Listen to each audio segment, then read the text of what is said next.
Hello दोस्तों, स्वागत है आपका इस नए वीडियो में। और आज की इस वीडियो में हम CSS का सेकेंड वीडियो देखने वाले हैं, CSS इम्प्लीमेंटेशन। इसका यूज कैसे किया जाता है।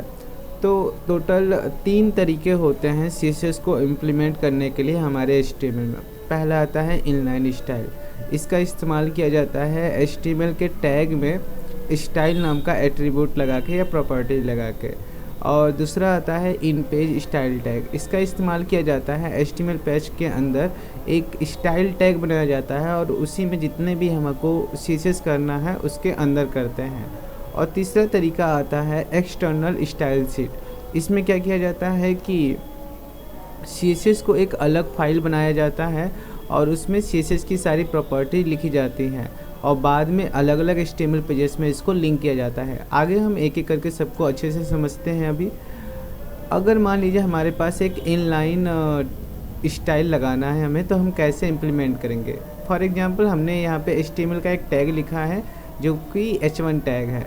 अगर हमें इसमें इनलाइन स्टाइल करना है तो हमें बस यहाँ H1 टैग के अंदर स्टाइल नाम का एक एट्रीब्यूट बनाना है, उसके बाद इक्वल कर लेना है। इन्वर्टेड कामा के अंदर लिखना है प्रॉपर्टी। ये इसको प्रॉपर्टी कहा जाता है, आने वाले वीडियोज़ में और भी अच्छे से क्लियर समझेंगे। और इसको वैल्यू कहा जाता है। तो ये कलर प्रॉपर्टी और ये है उसकी वैल्यू।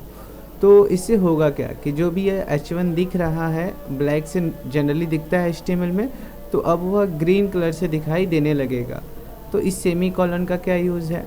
अगर हम मान लीजिए एक नेक्स्ट प्रॉपर्टी लिखना चाहते हैं जैसे कि फॉन्ट साइज, तो हम यहाँ पे जस्ट स्पेस लगा के फॉन्ट साइज फिर से एक प्रॉपर्टी हो जाएगी और इसकी वैल्यू लगाने के लिए यहाँ पे बीच में कॉलन है और फिर से सेमी कॉलन लगा देंगे ताकि नेक्स्ट कोई और आएगा प्रॉपर्टी वैल्यू तो उसको भी हम लिख सकते हैं। तो इनलाइन स्टाइल लगाना काफ़ी इजी होता है। जस्ट हमें उस टैग में जाना है और कुछ इस तरीके से कोडिंग करना होता है। लेकिन यहाँ पे एक प्रॉब्लम होती है। अगर मान लीजिए हमारे एक ही HTML पेज के अंदर ऐसे 10 H1 टैग हो तो हमें यह लाइन 10 बार कॉपी पेस्ट करना पड़ेगा या तो 10 बार राइट करना पड़ेगा। चलिए एक बार के लिए हम मान लेते हैं कि हम ये काम कर भी देंगे। तो प्रॉब्लम क्या होगी कि कल को अगर हम कहें कि फॉन्ट साइज जो है वो 15 के बजाय मुझे 18 पिक्सल करना है, तो प्रॉब्लम आएगा कि हर 10 लाइनों में जाके आपको चेंजेस करना पड़ेगा। तो इनसे ओवरकम होने के लिए हम आते हैं इन पेज स्टाइल टैग के ऊपर। अब इसको कैसे इम्प्लीमेंट किया जाता है। फॉर एग्जांपल मान लीजिए हमारे पास एक HTML का पूरा कोड है, ठीक है, जिनमें मैंने हेड में एक खाली जगह छोड़ रखा है क्योंकि हम जो भी स्टाइल टैग लगाएंगे यहीं पे लगाएंगे। इसको यूज कैसे किया जाता है उसको देखते हैं। मान लीजिए हम हेड टैग के अंदर एक स्टाइल टैग बनाएंगे और इस स्टाइल टैग के अंदर हम एक H1 सिलेक्टर का यूज करेंगे। अभी सिलेक्टर क्या होता है नहीं समझ में आ रहा तो कोई बात नहीं, आने वाली वीडियोज में आपको वो भी समझ में आ जाएगा। दरअसल मैं छोटा सा शॉर्ट में बता दूं, ये H1 इसलिए लिखा गया है यहाँ पे क्योंकि हम H1 को ही स्टाइल करना चाहते हैं। देन फिर वह प्रॉपर्टी यहाँ आ गई, वैल्यू यहाँ आ गई। अगर हमारे पास कोई और भी वैल्यू होगी तो इसके बाद इंटर करके या स्पेस लगा के लिख सकते हैं, ठीक है। तो यह हो जाता है इन पेज स्टाइल टैग। लेकिन अभी भी एक प्रॉब्लम रह जाती है। वह प्रॉब्लम क्या रह जाती है। मान लीजिए आपने इस पेज में तो आपने स्टाइल लगा दिया और अगर ऐसे ही और भी बहुत सारे पेजेस हों तो उनमें भी आपको बार बार स्टाइल लगाना पड़ेगा।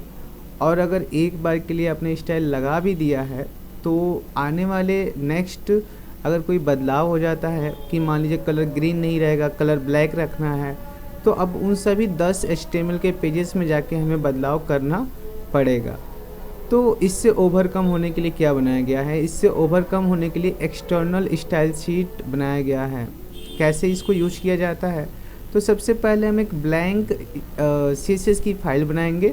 उनमें कुछ इस तरीके की सिलेक्टर प्रॉपर्टी वैल्यू को बस लिख देंगे, उसमें कोई टैग वगैरह नहीं लिखना रहता है। और ये फाइल सेव कर देंगे, जहाँ पे भी हम चाहते हैं सेव कर सकते हैं। और जिस HTML फाइल में हम इस CSS को लिंक करना चाहते हैं तो कुछ इस तरीके से एक लिंक टैग बनाना होगा और इनमें 2 वैल्यू देनी होती है। एक रिलेशन देना होता है और एक हाइपर रेफरेंस देना होता है। रिलेशन में हमें यह बताना होता है कि यह जो फाइल है उसका HTML के साथ कैसा रिलेशन रहेगा, तो हम बता रहे हैं कि इसका रिलेशन स्टाइल शीट जैसा रहेगा। तो यह समझ जाएगा कि अच्छा यह CSS की फ़ाइल है।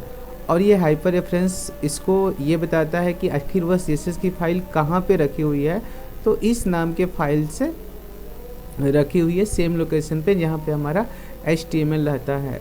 तो इससे क्या फ़ायदा होगा, जो एक्सटर्नल CSS है, जनरली हम जितनी भी वेबसाइट्स बनाते हैं रियल प्रोजेक्ट्स में, तो हम एक्सटर्नल CSS का ज़्यादा उपयोग करते हैं compare to in page style और इनलाइन स्टाइल का।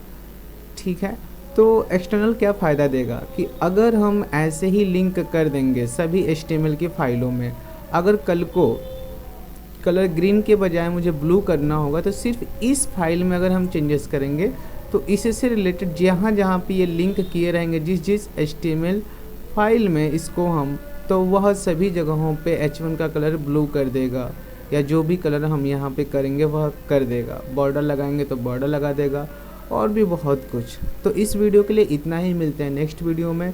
और अगर आपको यह वीडियो पसंद आया है तो वीडियो को लाइक कर दीजिएगा और चैनल को सब्सक्राइब कर दीजिएगा। Thank you guys.